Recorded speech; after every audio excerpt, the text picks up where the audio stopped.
kasih.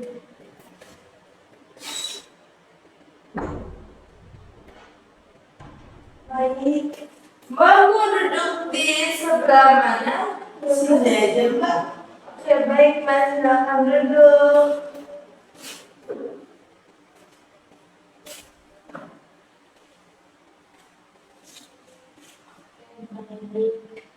Sebelumnya saya ucapkan terima kasih ya kepada Mbak karena kampus ini sesuai dengan kita. Kalau boleh tahu nama panjang Mbak siapa? Yuliana Salsabila. Biasa disebut dengan nama apa? Yuli Mbak. Oke, baik Mbak Yuli. Terima kasih telah datang ke sini dan memilih saya sebagai konselor Mbak. Kalau boleh tahu, Mbak kesini dapat informasi dari siapa? Dari teman, kebetulan teman pernah konseling di sini, dan dia cerita gitu, terus saya tertarik deh. Baik, Mbak Yuli, ini baru pertama kali mengikuti sesi konseling ini atau sudah pernah? Belum pernah Mbak, ini baru pertama kali saya. Wah, alhamdulillah Mbak, terima kasih banyak karena Mbak telah memilih saya sebagai konselor pertama Mbak yang akan bersama-sama dengan Mbak bercerita apapun itu. Semoga saya bisa sesuai dengan harapan Mbak ya. Dan semoga konseling kita bisa berjalan dengan lancar. Sebelumnya, karena Mbak belum pernah mengikuti sesi konseling individual, maka izinkan saya untuk menjelaskan beberapa hal agar pemahaman kita bisa sama. Yang pertama, yaitu yang perlu saya jelaskan adalah kegiatan yang kita lakukan ini namanya konseling individual. Jadi konseling individual merupakan kegiatan profesional yang dimana ada konselor yaitu saya dan konselor yaitu Mbak. Nah, konseling individual ini dilakukan untuk mengembangkan potensi diri dan membantu menyelesaikan permasalahan yang dialami oleh klien yaitu Mbak. Maka fokus saya di sini adalah untuk memandirikan Mbak dan Mbak mampu mengendalikan diri sendiri.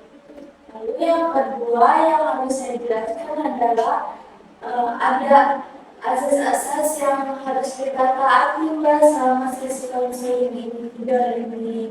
Yang pertama itu adalah asas kerahasiaan. Mbak, di sini saya sudah disumpah bahwa saya tidak akan menceritakan apapun yang akan Mbak katakan kepada saya. Maka data-data yang akan Mbak sampaikan kepada saya akan saya jamin kerahasiaannya. Oleh karena itu, saya harap Mbak bisa percaya dengan saya. Lalu yang kedua adalah kesukaraan. Sebelum saya meminta kesukaraan kepada Mbak, saya terlebih dahulu harus menyampaikan bahwa saya sebagai konselor sangat sukarela bersama-sama dengan Mbak melakukan kegiatan konseling ini. Dan saya meminta kesukaan pada Mbak. Apakah Mbak sudah sukarela untuk datang ke sini? Sudah Mbak. Oke, baik Mbak. Terima kasih karena sudah sukarela datang ke sini. Semoga kegiatan kita bisa berjalan dengan lancar ya Mbak. Lalu yang ketiga adalah asas keterbukaan. Kalau Mbak sudah percaya kepada saya, kalau Mbak sudah sukarela datang ke sini, maka saya harap Mbak dapat terbuka dengan saya. Ceritakan apapun itu ya Mbak. Jika tidak diceritakan jika ada yang tutupi, maka akan sulit bagi saya dan Mbak untuk mencari jalan keluarnya. Lalu yang keempat yaitu adalah asesmen keilmian, yang dimana masalah yang akan kita bahas pada hari ini yaitu yang benar-benar mengganggu Mbak pada hari ini. Kalau tidak kita selesaikan maka akan berdampak pada hari-hari esok dan masa depan Mbak. Selanjutnya yang terakhir yaitu dan yang paling utama itu adalah keputusan dari tangan klien. Saya tidak akan memaksakan apapun itu. Semua keputusan dari tangan Mbak dan saya tidak akan melakukan paksaan. Semua tergantung di tangan Mbak. Pilihlah sesuai kemampuan Mbak. Kita penjelasan tadi kira-kira ada yang ingin ditanyakan? Tidak ada Mbak, saya cukup mengerti dengan penjelasan tadi. Baik Mbak, kalau sudah tidak ada yang ditanyakan lagi, sekali lagi saya tekankan bahwa dan berharap penuh kepada saya karena saya sifatnya hanya membantu tujuan kita tadi adalah untuk memandirikan, maka kita harus bersama-sama. Saya tidak bisa sendiri dan Mbak. Sebelum kita masuk ke sesi konseling, baiknya kita berdoa terlebih dahulu ya Mbak agar kegiatan kita bisa berjalan dengan lancar.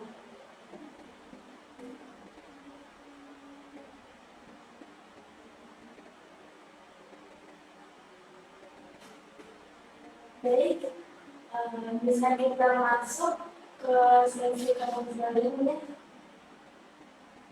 Bisa. Baik, bisa ceritakan kepada saya apa yang mengganggu Mbak pada hari ini? Jadi begini Mbak, saya tuh punya masalah dengan pergaulan saya, circle yang kaitannya itu dengan IP saya Mbak. Jadi IP saya itu sangat rendah di semester 1 ini.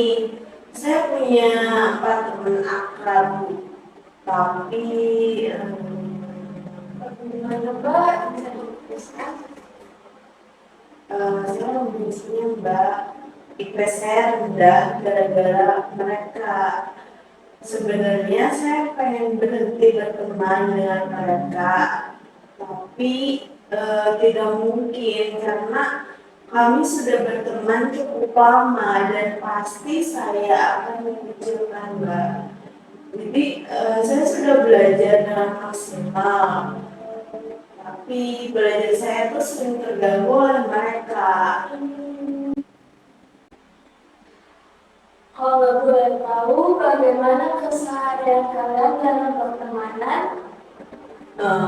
Kami itu berempat selalu kemana-mana bareng, dan yang kami lakukan itu nggak bermanfaat gitu Mbak, karena sepulang kuliah kami menghabiskan waktu hingga petang hanya main kemana-mana gak jelas gitu, shopping, keliling-keliling gak jelas, bahkan mereka kadang melupakan sholat Mbak.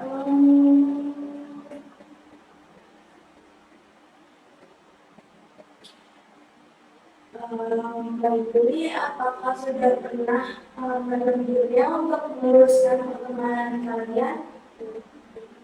Sudah sih Mbak, tapi nggak direspon, malahan dia ngajakin saya kalau lagi berargumen. Saat kami jalan, mereka lupa dengan sholat. Saya sering mengajaknya, malah dibilang soalin lah, soleh lah. Memang sih Mbak, kalau dibanding dengan mereka, saya sendiri yang masih sering sholat. Kalau saya puasa sunnah juga dibilang soalin, sering diledekin, kayak gitu Mbak. Sebenarnya saya juga pengen tetap menjadi teman akrab mereka.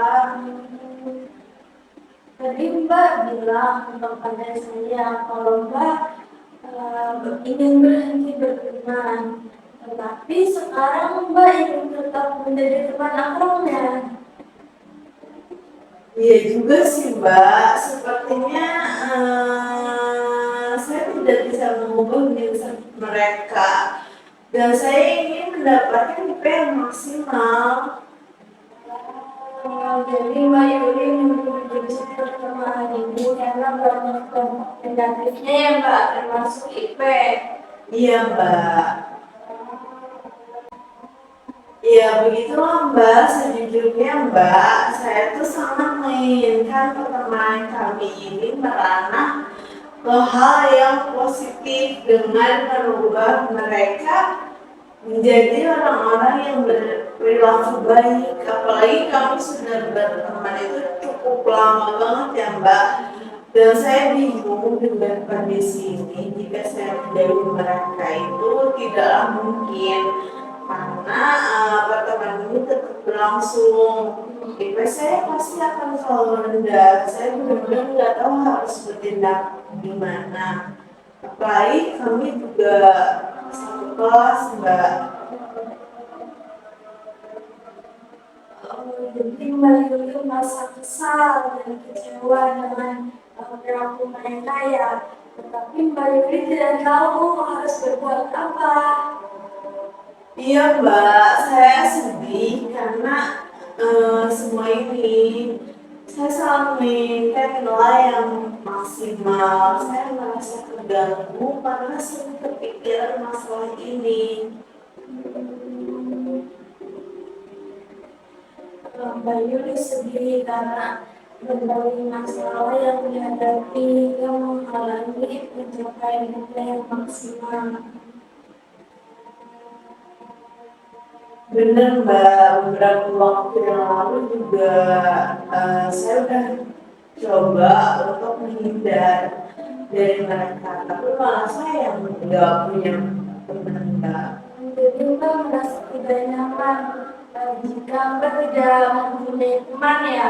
Iya Mbak, saya tuh nggak nyaman dengan kondisi yang kalau nggak punya teman itu Mbak. Pertama, saya ingin punya IP yang maksimal semester ini. Terus yang kedua, saya masih bisa tetap berteman dengan mereka, tapi tidak seperti saat ini Mbak. Saya merasa tidak nyaman karena pergaulan saya yang membuat IP saya sangat rendah.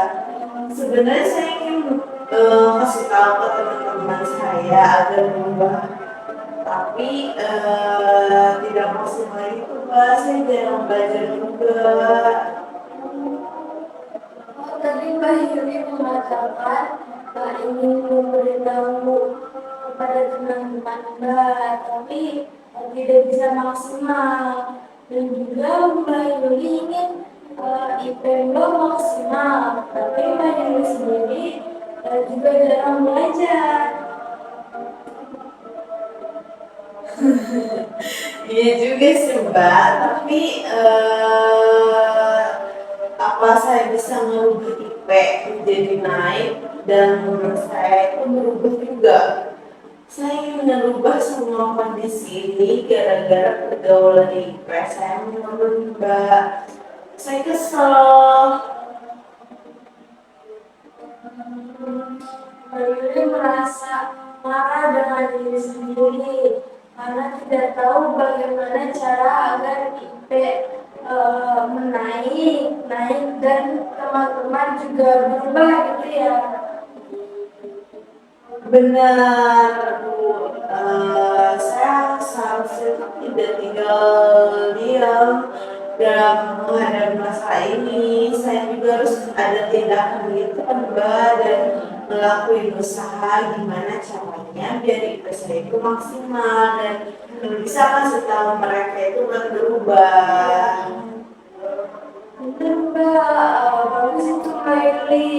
Karena Mbak Yuli ingin melakukan suatu usaha bagaimana caranya agar IP bisa maksimal dan naik gitu, dan memberitahu mereka agar eh, dengan cara yang maksimal gitu ya Mbak ya. Iya Mbak, saya udah nggak sabar lagi untuk bertindak gitu. Oke, baiklah Mbak kalau begitu. Kalau begitu terlebih dahulu Mbak hendaknya dapat menetapkan tujuan yang ingin Mbak capai. Eh, dalam merumuskan tujuan, Mbak Yuli itu harus mempertimbangkan siapa saja sih yang akan terlibat dalam upaya pencapaian ini dan apa saja yang harus dilakukan. Nah, menurut Mbak Yuli, siapa saja yang akan terlibat dalam permasalahan ini, Mbak? Sepertinya ya saya Mbak, belajar saya dan rekan-rekan saya Mbak. Baik. Lalu apa yang akan Mbak Yuli lakukan untuk menghadapi ketidakmampuan Mbak Yuli dalam mencapai IP maksimal dan mengembangkan Mbak bisa berubah? Saya akan berusaha dengan baik Mbak. Ya, nah, itu rencana yang bagus ya Mbak. Tapi yang lebih penting adalah bagaimana cara Mbak Yuli bisa melakukannya. Nah, Mbak, masalahnya di samping saya agak nipu dengan teman-teman. Saya juga nggak pandai kasih nasihat gitu dengan baik, dan saya juga agak malas belajar jika dihadapkan dengan lingkungan kayak gitu, Mbak.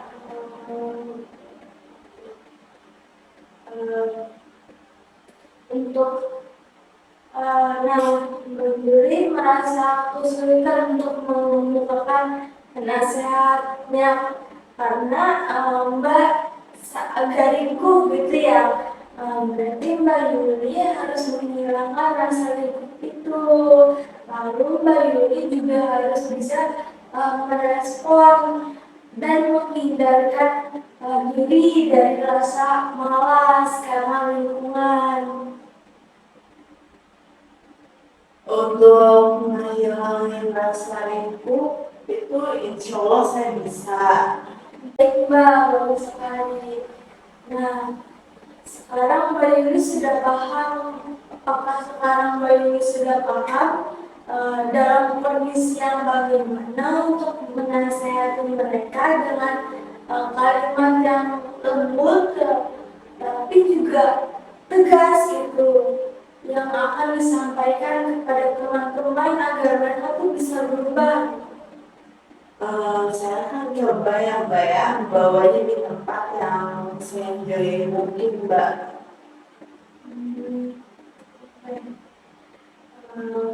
Bagus sekali itu ya Mbak. Sekarang coba Mbak rumuskan kembali apa tujuan yang ingin Mbak Yuli capai setelah counseling ini.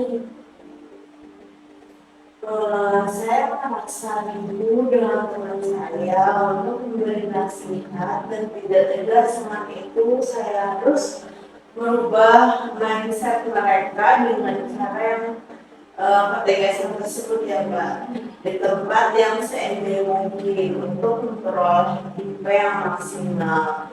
Seharusnya juga saya belajar dengan maksimal dan mengurangi kemalasan, bukan dengan menyalahkan keadaan, karena semua tergantung pada sikap kita.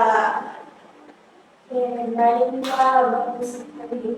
Karena Mbak Yuli telah merumuskan tujuan untuk mengatasi masalah Mbak sendiri. Terima kasih Mbak.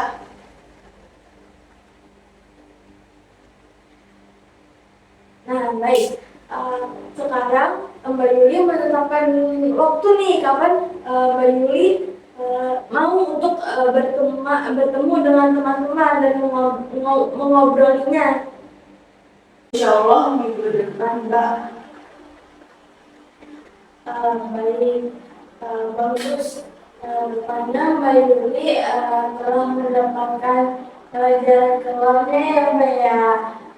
Sekarang bagaimana perasaan Mbak Yuli sekarang ini? Alhamdulillah sekarang saya merasa lega. Alhamdulillah. Nah, sebelum kita tutup kegiatan ini, apakah ada yang ingin Mbak tanyakan lagi? Sudah Mbak, tidak ada. Oke, baik. Berarti cukup sampai di sini ya Mbak konseling kita. Nah, saya ucapkan terima kasih kepada Mbak Yuli karena telah mengikuti sesi konseling ini dengan baik, dan selamat kepada Mbak Yuli karena telah mendapatkan jalan keluarnya dalam masalah ini, dan Mbak mampu menjadi pribadi yang mandiri. Saya ucapkan terima kasih kepada Mbak karena mau terbuka kepada saya, dan saya juga minta maaf kepada Mbak Yuli jika ada salah-salah kata. Saya juga minta maaf karena terlalu banyak bertanya kepada Mbak. Iya Mbak, terima kasih kembali. Saya izin pulang ya Mbak. Ya Mbak, saya jalan ya Mbak.